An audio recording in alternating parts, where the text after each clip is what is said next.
Hello and welcome to the Fishing Guide Podcast. Well, my co-host, Mitch Glenn, he flew the coop like he was a duck in Mississippi trying to get the heck out of here and not get shot. I hear you. And so anyway, we are here with Mike Jones, Big Mike Jones, because little Mike Jones is just here too. It's kind of confusing, but thank God one he is bigger than the other, so it makes it easier to tell. Now, when you get us together and people see why Big Mike Jones and Little Mike Jones. Well, one looks like Santa Claus, so it ain't no mistaken. I wonder who that could be. I don't know. Sometimes I get mistaken as Tom Selleck, Magnum PI, because of my mustache now, but I was thinking about shaving it because I had so many people coming up and asking me how things were in Hawaii, because that's where I did my show.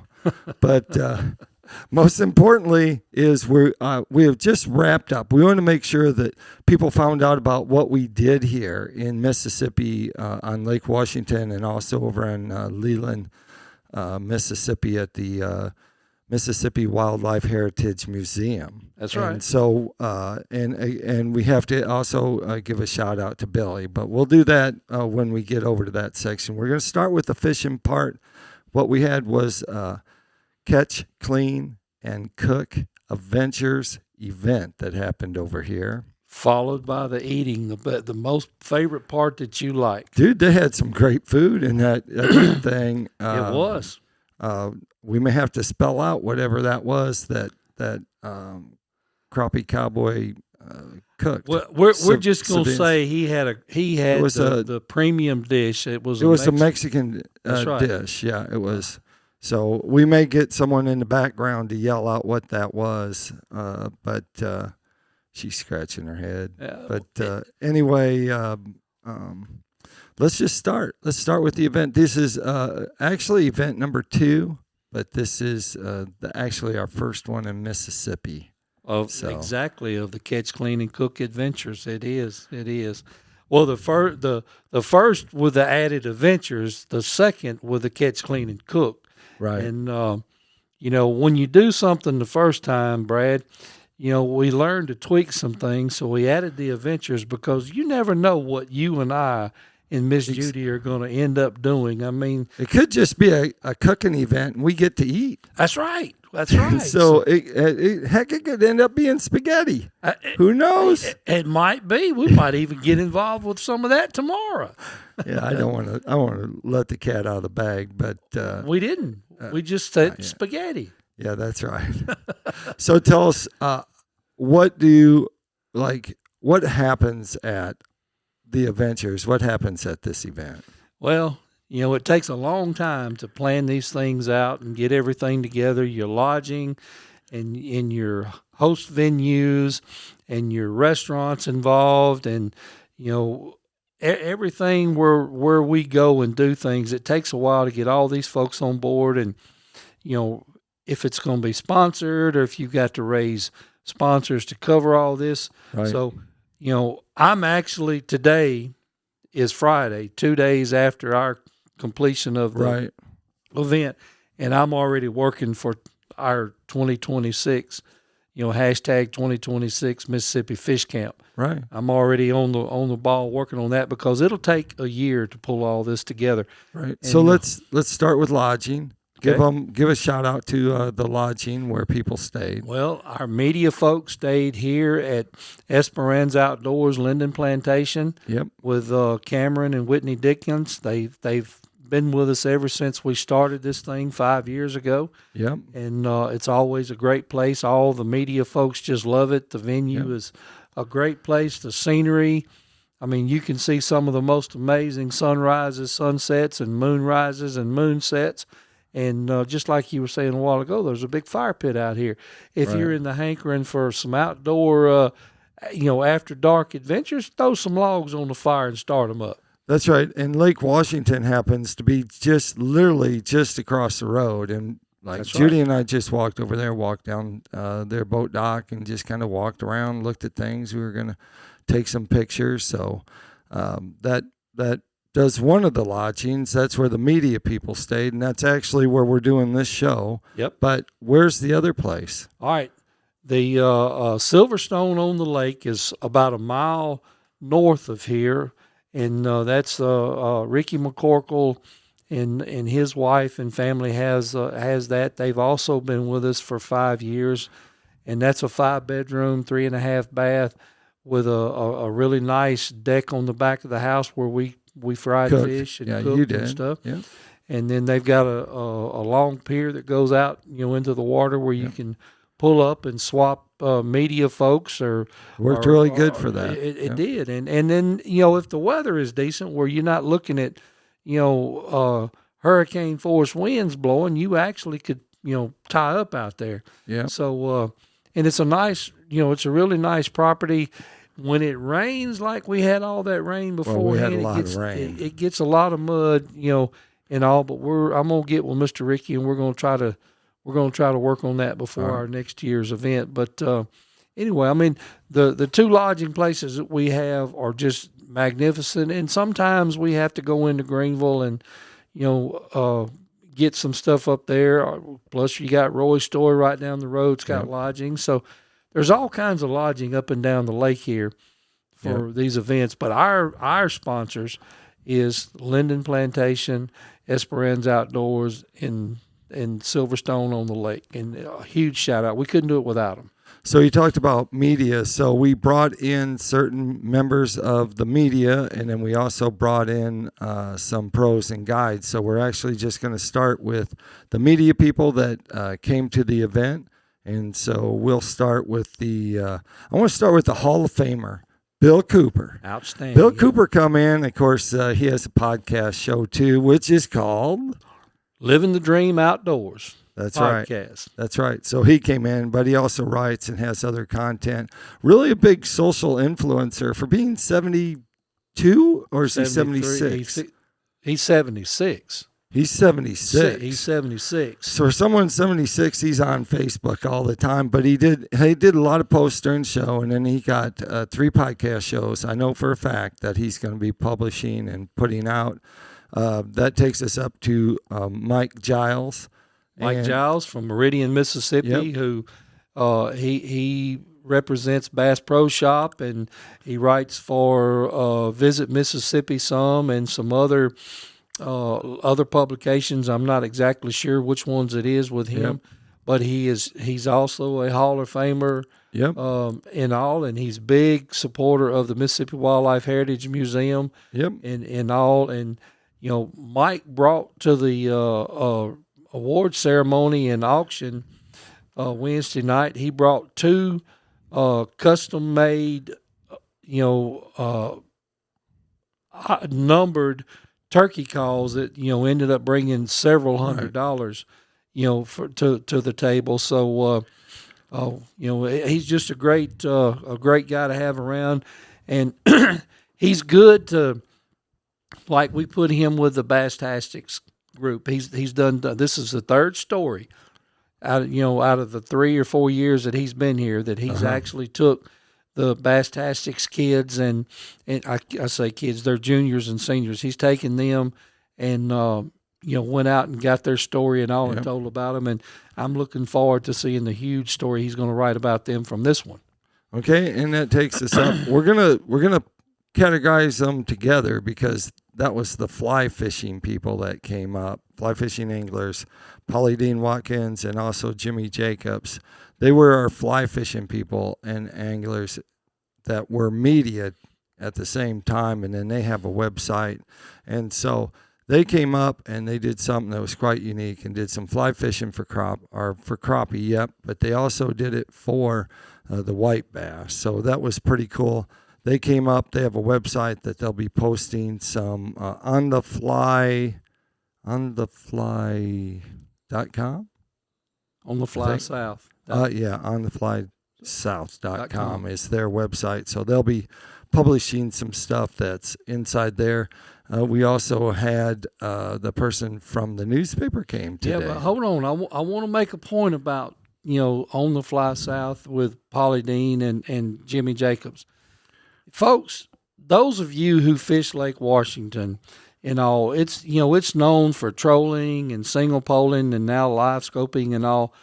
But from checking around with all the different anglers and all, never has anybody gone out here with a fly rod and live scoped with a fly rod, and they got to fish with Jason and Renee Clements on that first day, and Jason took his pole and sent it out there, and then he told them, okay, this is where you're going, that's your target, fly fish to that, and in 14, 15 foot of water, about 8 or 9 foot deep, both of them catch a big old fish out there. That's and right. That was just phenomenal. So I wanted to point that out. All right, that takes us to the newspaper person, John Alberson. Mm-hmm. He brought his from what? Tell him what newspaper it is. All right, it's Delta Democrat out of Greenville, Mississippi. Okay, and their newspaper comes out on Wednesday, so next Wednesday will be the publication of the story and everything. And he brought his son Sled, and they represented one of our main sponsors of this event, Newsome Inc. Yeah, and they're known all over from Canada all the way down to South America and beyond. With fertilizer and stuff. So a big shout out to Newsome Inc. and John and Sled for coming. They didn't catch any fish, but they had a great time. But they were in the boat with Mitch Glenn at the same time, and when they were in the boat, they caught the biggest crappie that was caught during the event, which was 2.88. That's right. Pounds that Mitch Glenn with PICO Lures, we'll talk about him later, they caught that fish with him, and so that was pretty cool. So that was quite an event. We're going to call Richard Parker, even though he's kind of just a guest, we're going to call him media too. He's mostly because he's a kind of like an influencer, and he's kind of we got nothing. He's like when you open one of those jar of peanuts and you got five different peanuts in it. So he's a mixed nut. Yeah, I didn't say that, Richard. So I spell Mikejones. That's his name, in case you're wondering. Well, I didn't mean that in a bad way. I meant it because Richard is a veteran. He's the owner and the director of Bass-Tastics, youth fishing league, and he travels and fishes and Fishers of Men, and he comes and helps us with all these different events and things up here that we do. He's been here every year for the last 4 out of the 5 we've been doing it. That's right. So that takes us over to the pros and guides and the anglers that helped out, and don't know where to start. We'll just start with Renee and Jason Clements, mostly because they're hilarious when they get in the boat. And so when you start seeing the show that we're making for it, it's going to be streamed on YouTube. The show, it will have some of them in the show, and you'll see what we're talking about. Too hard to talk about everything that they did, but they came up. He also guides, and they're also a pro crappie team that fishes like the National Crappie League. So, so they'll be on the show. We also had Crappie Cowboy, who is Craig Nichols, and his cousin, the net man, who is Jack Nichols, came from all the way from Oklahoma. It always seems like we get the Oklahoma represented on this lake, and they love it, and they whack fish when they come down. They here, did. so. Between Crappie Cowboy out there and Jason and Renee Clements, each one of them caught well over 100 fish in the 3-day time, and it's probably more than that because there was a misunderstanding on the the counting of everything on Monday. So.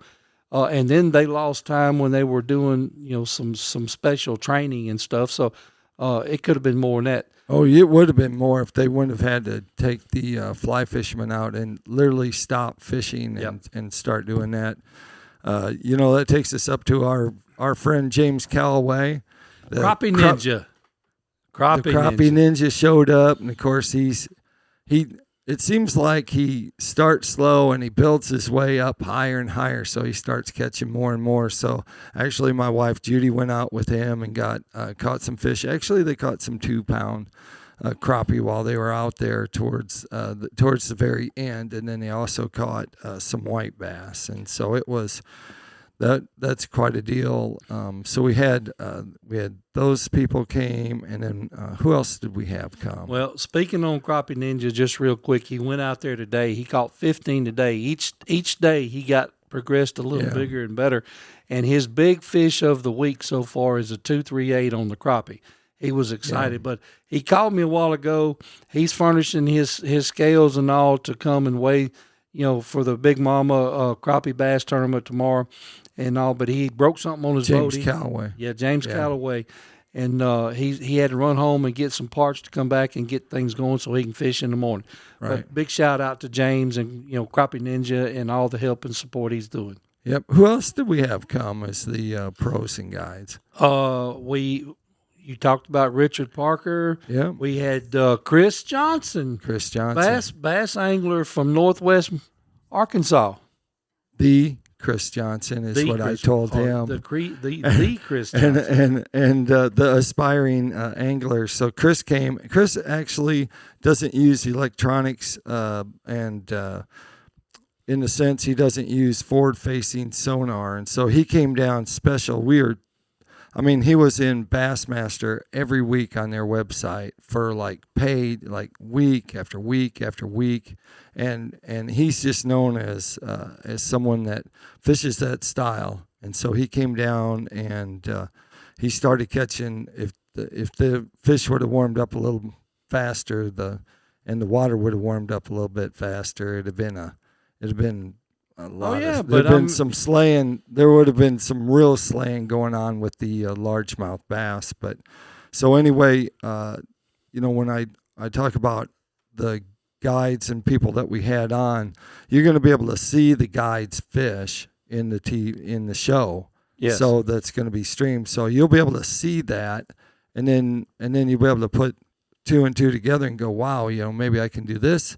Maybe I can fish with a fly rod. Maybe I need a one pole. Maybe I need to hire these guys as guides. And so a lot of that is what happened, what went on. So it was great. We had an amazing week. And then on Wednesday, we had a local angler, Roy Johnson, who actually is the Washington County zoning inspector and everything, and right. And he came out there. He only caught one fish. It was like a 175 or 178. It's 49-degree water.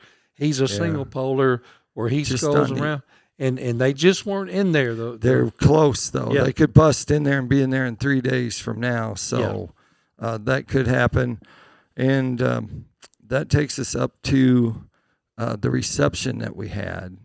That at the Mississippi Wildlife Heritage Museum. We can't leave that out because that was actually part of the event, and that's so the award ceremony. Well, we're calling it the reception. Okay. Because there was a reception there, and even though people got awards, I think what people remember from going there is they got to go into the museum and see all the I guess they're shadow boxes is what they call them, with the different actually that had the different people that are inside the Hall all of Fame the honorees, itself. the Hall of Famers that's been going on since it started. And you're right. There's so much in that museum, and it's one of a kind. There's no other one like that in Mississippi. And from what I'm understanding, it's going to get bigger. It is getting bigger. They're working on a third or fourth building now, but people are telling me that are from like Bill Cooper. He said he doesn't know of anything, of the caliber of this anywhere that he's ever been. No. And he's a Hall of Famer. So if he tells you it's the only one in the country like that, you got to just about believe it. You had that next a couple sections, and they actually own the top too. So they have visions of doing some stuff up there, which will be exciting, and we'll have to see what happens. But like you said, we did give awards out, so we just might as well tell people who won the awards. So can I start with myself? Go ahead. We can wait for me for the end. Who caught the biggest crappie in the media with the media people, Mike? Well, for the whole week was Mitch Glenn caught the biggest crappie of the week, but Brad Wiegmann, my co-host right here, that's it. He come in with the love, big crappie man. deer in the media camp. Give me some love. Yeah, Tuesday and Wednesday. So who caught the biggest fish overall? We kind of mentioned that. Mitch Glenn. Yep, with PICO Lures, who actually sponsors this podcast show. He's he's digging that. And then we had some other awards that we gave out. We had Richard Parker had the biggest bass with a 4.14. I was in the boat when he caught it. Yep. Actually filmed it. It's going to be on the show. All right. We had a white bass bounty. Each person that had media had the number one and number two. Largest one. The largest, one. They ended up with $125 bounty. Yeah. Compliments of Washington County Tourism Convention and Visitors Bureau. That went to 125 went to Jimmy Jacobs, and 125 went to who was the other? I don't know, but Jimmy Jacobs got his on a fly rod. That's right, on a fly rod.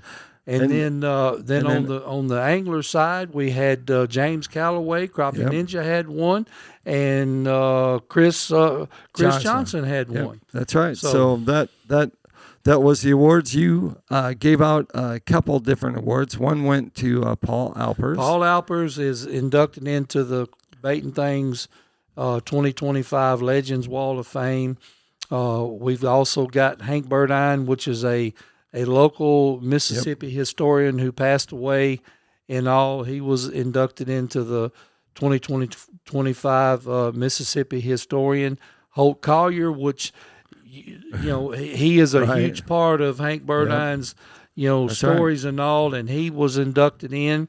Then we come on down. We had Justin Murray with Bass-Tastics, and also Carter Townsend with Bass-Tastics. Both of those are young men that they're the third inductees in the last 3 years for Bass-Tastics. But last but not least, this is my favorite, and that is Mason Brooks, a 10-year-old from Lourdes Elementary Parochial School in Greenville. Right. He's in the 4th grade, and he came to his teachers when they started school and said, why do we not have a newspaper for the elementary like the high school does?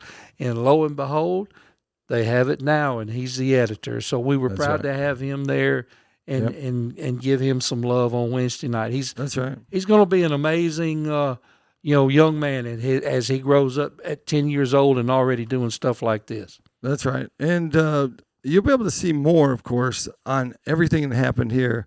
Once the show comes out, there'll also be some clips and snippets that come out on Facebook, but it'll come out a little bit later on because we're still traveling, can't do it all at once. But that's right. You'll be able to see that and check it out on the YouTube channel. And then that also takes us to Tackle Time. Tackle Time is sponsored by PICO Lures. PICO Lures has a complete line of hard and soft baits. Anything you need to catch a fish, PICO Lures has got it. So check them out online at picolures.com. Mike, it's going to keep growing, so tell them what it is again, the official name of the Catch, Clean, Cook Adventures. And we're probably going to have to end eating in there, add that to it at some point. Yeah, I guess we'll never get to the eating part. Yeah. We'll just add that in there. So if they want to find out more about it, or they want one of these events held where they're at, contact me. Big Mike Jones Enterprises, executive producer at 662-822-2087. Are you? My that's right. You can and Brad Wiegmann. You can contact me, but I'm going to send you back to there you go to him because he has to do the legwork on the lodging and stuff. I just get to do the easy stuff. I find some of the media. I find the media people and maybe a couple of guides, and we just kind of blend that in. But make sure you check that out. Anyway, that's how we're going to end it. So we have to keep rolling. But anyway, we like to say, as I always like to end the show, make sure you keep your hook sharp and your lures in the water.